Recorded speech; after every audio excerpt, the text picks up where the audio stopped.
በቡድን በመደራጀት በመዲናዋ በተለምዶ ሸዋሸዋ ተብሎ የሚጠራውን ወንጀል የሚፈጽሙና ከወንጀለኞቹ የተሰረቀ ዕቃን የሚገዙ ወንጀል ፈጻሚዎችን በቁጥጥር ስር በመዋል ምርመራ እያጣራ መሆኑን የአዲስ አበባ ፖሊስ ጠቅላይ መምሪያ አስታውቋል። ከወንጀሉ ጋር በተያያዥነት ያላቸው 36 ግለሰቦችና 5 ተሽከርካሪዎች ተይዟል ተብሏል። አዲስ አበባ ህዳር 15 ቀን 2018 ዓ.ም የአዲስ አበባ ፖሊስ በዘገበው መሰረት የምርመራ መነሻ የሆነው በልደታ ክፍለ ከተማ ወረዳ 7 ኢሚግሬሽን አካባቢ ህዳር 9 ቀን 2018 ዓ.ም ከቀኑ 7 ሰዓት ላይ የተፈጸመው የወንጀል ድርጊት ነው። የግል ተበዳይ ኢየሩስ ግርማ ትራንስፖርት በመጠባበቅ ላይ እንዳለች ወንጀል ፈጻሚዎቹ የሰሌዳ ቁጥር ኮድ 3 ማኢ 01058 ሚኒባስ ተሽከርካሪ ይዘው በመንቀሳቀስ የት ነሽ በማለት ካሳፈሯት በኋላ ሞባይል ስልኳን ለመቀማት ሲታገሉ በአካባቢው ላይ በወንጀል መከላከል ስራ ላይ በነበሩ የፖሊስ አባላት እይታ ውስጥ ይወድቃሉ።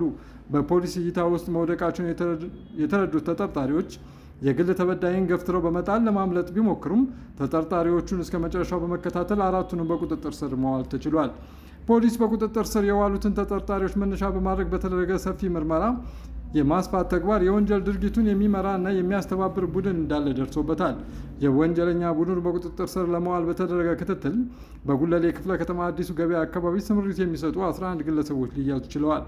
ለወንጀል ፈጻሚዎቹ ስምሪት በሚሰጠው ቡድን ላይ በተከናወነ ሌላ ጠንካራ ምርመራ የማስፋት ተግባርም በቡድኑ ስምሪት የተሰጣቸው 8 ሌሎች ወንጀል ፈጻሚዎች በሰሌዳ ቁጥር ኮድ 3 ቢ አዲስ አበባ 55902 ሚኒባስ ተሽከርካሪ በመጠቀም የሸዋሸዋ ወንጀል ለመፈጸም ሲንቀሳቀሱ በልደታ ክፍለ ከተማ በተለምዶ ኮካ እየተባለ በሚጠራው አደባባይ ላይ በቁጥጥር ስር መዋል ተችሏል።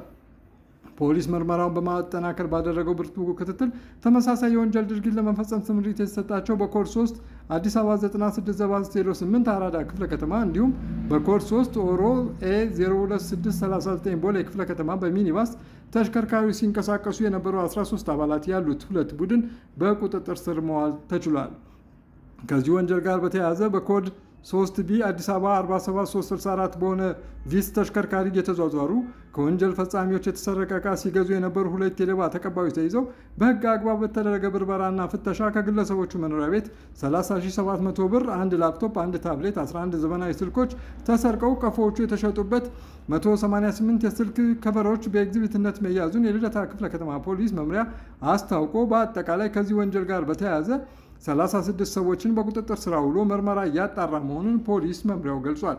በተለይም የትራንስፖርት ተሽከርካሪዎችን በመጠቀም የሚፈጸሙ የሸዋሸዋ ወንጀሎችን ለመከላከል የሚደረገው ጥረት በማገዝ ህብረተሰቡ መረጃ በመስተባባሪ መሆን እንደሚገባው ያሳሰበው ፖሊስ ትራንስፖርት ተጠቃሚዎች ተገቢውን ጥንቃቄ በማድረግ እንደሚገባቸው አሳስቧል። በወንጀል የምርመራ ሂደት አንዳንድ የተሽከርካሪ ባለንብረቶች ሆን ብለው ተሽከርካሪዎቻቸውን ለወንጀል ፈጻሚዎች እንደሚያከራዩ በምርመራ የተደረሰበት ሲሆን በግለሰቦቹ ላይ የሚያስከትለው የህግ ተጠያቂነት እንደተጠበቀ ሆኖ ወደፊት የተሽከርካሪያቸውን አይነትና የባለ ንብረቶቹን ስም ዝርዝር ለህዝብ ግልጽ እንደሚያደርግ የአዲስ አበባ ፖሊስ ጠቅላይ መምሪያ አስታውቋል። በዚህ የወንጀል ድርጊት በቁጥጥር ስር ከዋሉት ተጠርጣሪዎች ጋር በተያያዘ ወንጀል ተፈጽሞብኛል የሚል ግለሰብ ልደታ ክፍለ ከተማ ፖሊስ መምሪያ በአካል በመቅረብ ማመልከትና መረጃ መስጠት እንደሚችልም ፖሊስ ጥሩን አስተላልፈዋል። መረጃው የአዲስ አበባ ፖሊስ ነው።